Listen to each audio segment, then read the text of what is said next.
Hey, thanks for joining me today, Lori Goldman, on For the Sake of the Argument. Tell your friends about this. Anyway, today's guest is Katrina Manetta, running for House District 58. Amazing guest. You're going to like what she has to say. She's young, she's beautiful, she's smart, but she's got some ideas that I think are going to put her over the finish line against a Republican incumbent. Not always the easiest feat in Macomb County, but stay tuned. Check us out on all social media, and I hope you enjoy.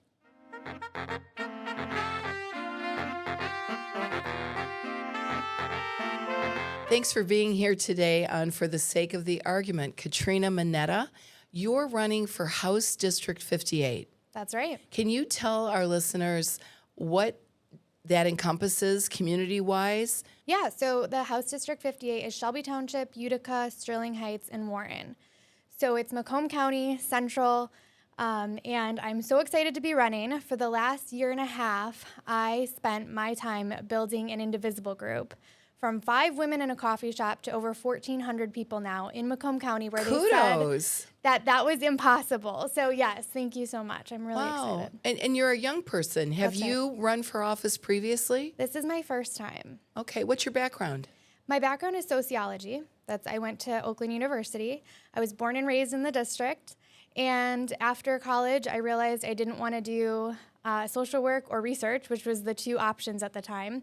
So I kind of dabbled around in real estate and did some property management and some other things. And then went through a really rough patch in my life where I lost my dad, my sister, and a boyfriend in 4 years. So I turned to serving tables in the district, living paycheck to paycheck. And after the 24 election, I got really upset with what was happening. Well, I think you have a lot in common with a lot of your future constituents because we're all struggling. Costs are out of this world. You've made a campaign pledge not to accept corporate PAC money, utility money. How is that going for you, and how are you making up the difference? Yeah, well, I'm really lucky because of my indivisible group. I have thousands of volunteers. Well, maybe not all of them are volunteering, but hundreds of volunteers and thousands of supporters. So I'm really lucky to rely on grassroots support, and that's where I think politics needs to go in the future, because too much of our politics right now is run by the big corporations, big money, and they're not paying attention to you and me and who, really needs to be paid attention to, because our public servants, our elected officials, have been taking corporate PAC money for too long and listening to those voices more than us. And the more of our community, our voting populace, that feels they're heard, that feels they have a stake in who we send to Lansing, the better off we're going to be. More people are going to be voting. So I think that's a fabulous strategy. What do you think the long-term solution is to these municipalities like DTE? Freezing their rates somehow through legislation or public ownership? Yeah, so I am in favor of a rate freeze because DTE has raised our rates 3 times in the last year and a half. And they paid $0 in federal income tax. So when you think about it, a corporation that has made over $50 billion and is getting these corporate welfare checks, as I would say, they're getting the benefits. We're not. We're getting a rate hike.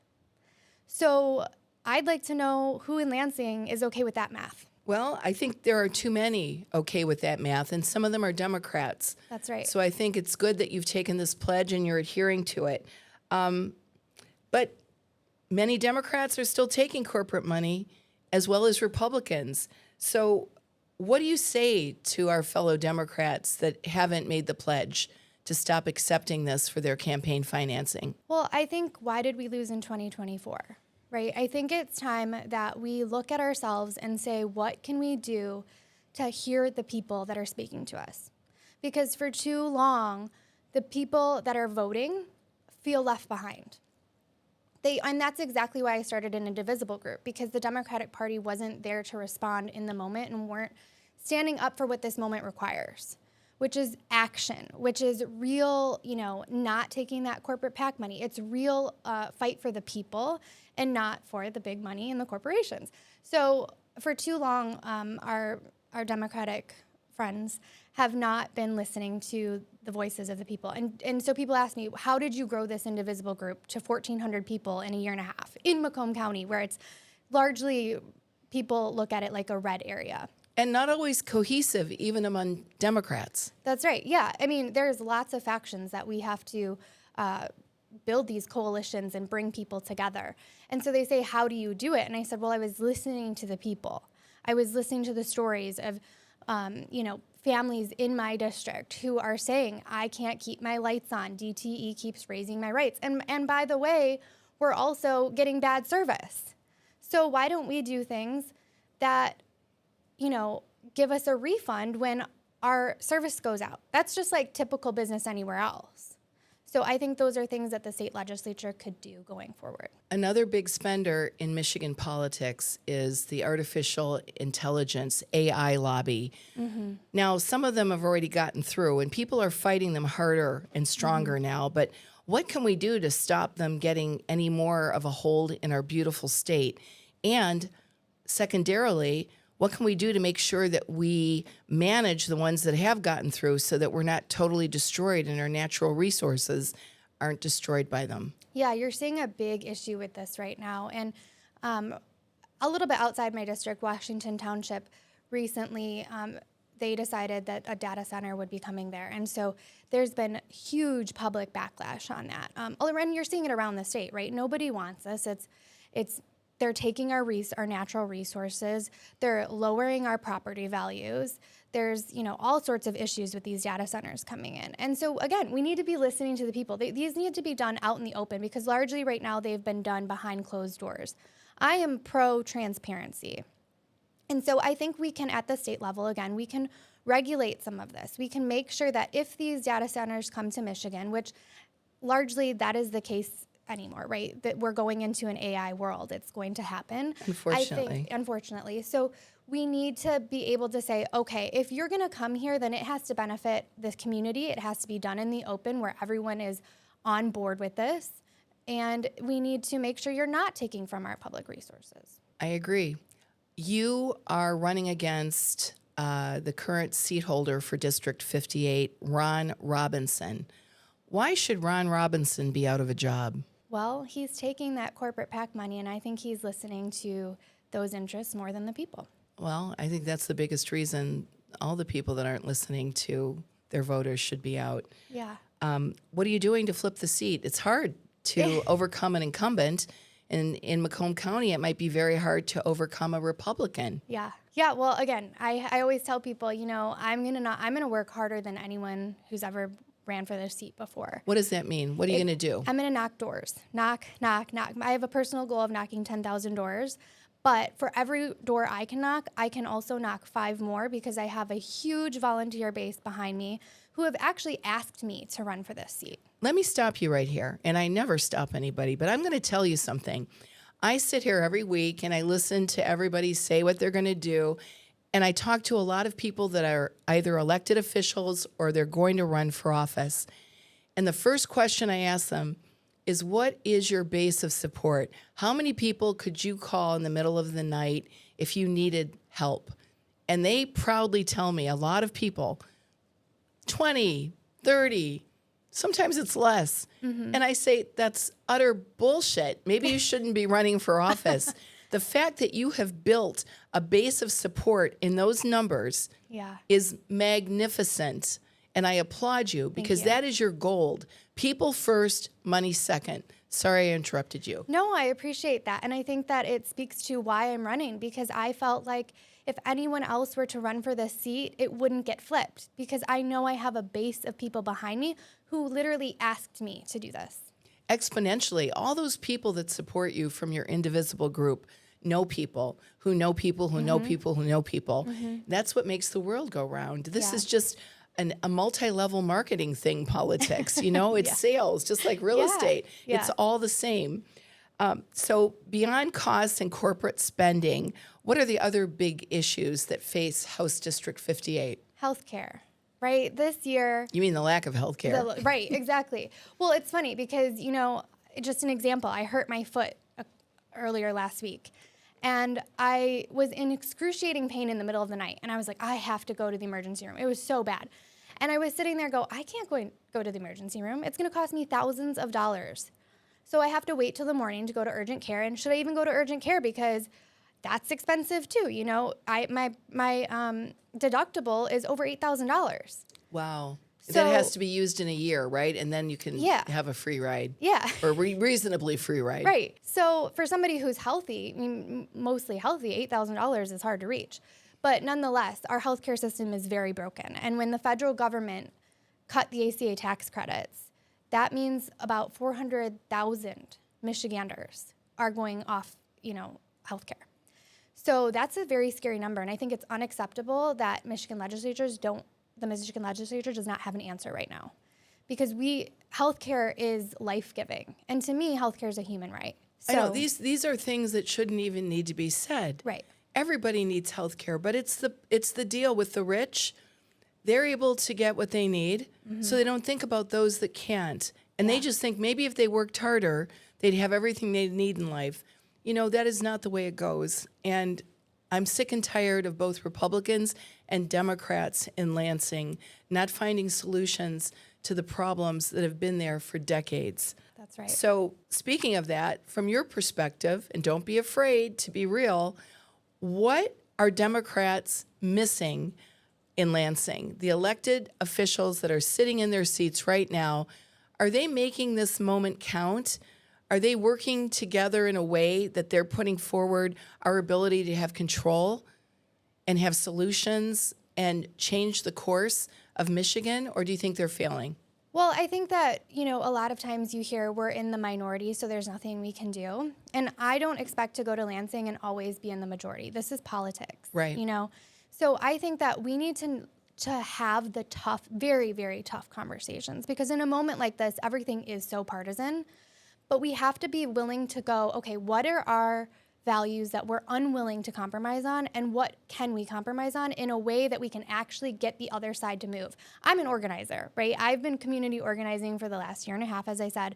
And when I get to Lansing, I want to say, okay, colleagues, what are we going to do to organize our other colleagues across the aisle to come to us? We need to start pulling them this way, because for so long, we keep getting dragged that way. I'm sure that seems like a scary prospect to even people that have been sitting in their seats for a long time. But you do have to work across the aisle. You do have to be a persuader, not only of voters to support you, but of people that are opposed to your way of thinking. Do you think that you're going to face a higher hurdle as a young person, as a woman, as an attractive woman, as a person that's just newly coming into politics? Do you have what it takes in the courage department to do the hard things if you're elected? Well, listen, I don't know what I'm going to face when I get there, but what I'll say so far is I have not had issues getting things done. We, at Macomb Defenders Rising, the indivisible group that I lead, have stood up time and time again to get things done, and that's why I have a following of thousands of people in Macomb County. So, for example, in Centerline, they had a 287G agreement that they wanted to get signed and almost did sign. What is that agreement about? So a 287G agreement is where they are trying to deputize the local law enforcement to become essentially ICE agents. Wow. Now, that would have put Centerline in a really bad position, because we want our communities to be safe. And when you have ICE or the police becoming ICE agents, one, that's taking away resources from the local police department who is there to protect people. But it's also making people afraid to call the police when they actually have a dangerous situation happening, right? So we showed up and we stopped that 287G agreement. So I don't know, what it looks like to be young and not be effective, because I know when I listen to people, that's number one for me. When you listen to people, you can hear what is it that they need that I can persuade? What is it that we can come together on and mediate? I think that's one of my skills. Was there someone in your family that imbued you with this courage and this, this vision that you draw your strength from? Yeah, so my dad was a veteran and a small business owner, and he was like the hero of my life. I was always a daddy's girl. So my dad was the most courageous person I know. And my mom, she is a caregiver to my aunt who's mentally challenged. So I always say I come from the greatest parents, and I wouldn't be here without them. But they're both courageous people who have always stood up for their communities. Well, that's very lovely. How did your work as an organizer, when you were doing the things that you were doing, also allow you to be ready for this next chapter? Do you get a lot done in the day? You know, I know you don't take no for an answer, but you have to, right? Yeah. No, I work 70, 80 hours a week. All I think about morning to the time I hit the sheets at night is politics and how can we make the lives better for my community and the people in the 58th House District. What's the first piece of legislation that you'd introduce if you're elected? Well, here's what's really bad right now, is what's just happened in the South.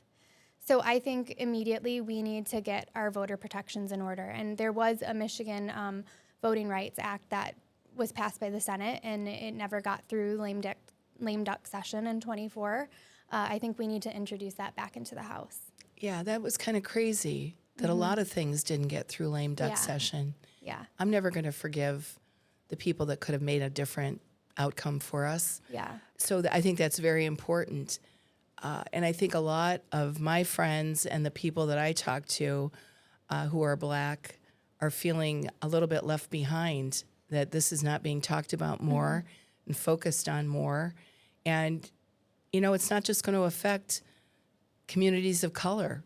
Yeah. It's going to affect us all. It's going to affect us all. Do you have a favorite moment from the campaign trail so far? And don't be afraid to be embarrassing. I don't know if it's embarrassing, but I get so excited. I have buttons, and I give them out to all my people, and I'll just be, you know what? I'm going to switch up here. I had somebody that I hadn't seen in years, and she reached out to me and she said, I got one of your buttons. And I was like, oh, I missed you. I didn't see you. She's like, no, one of your supporters came into my shop. I saw your button and I asked for it. And I was like, oh my wow. gosh, she doesn't even live in the district. It's, way outside, But see, how she fun. believes in you enough that she wanted to have it as well. That's Yeah, amazing. yeah. I'm really impressed by you. Thank you. I have to tell you, sometimes I come in to do my podcast and everybody's been lovely. I Yeah. appreciate everybody coming on, but sometimes I sit here like I have a vision, whether this person's going to make it over or not. And I think you are. Well, I think thank if you. anybody can, you can. I know we failed last time, Yeah. but I don't think we had the right candidate, but you are the right candidate. Thank you, Lori. Thank you Yeah. so much, Katrina Manetta, House District 58 That's right. candidate. I support you, and I give you the best luck I can send you. Thank you, Lori. I'm so excited to be doing this, and thank you for having me on today.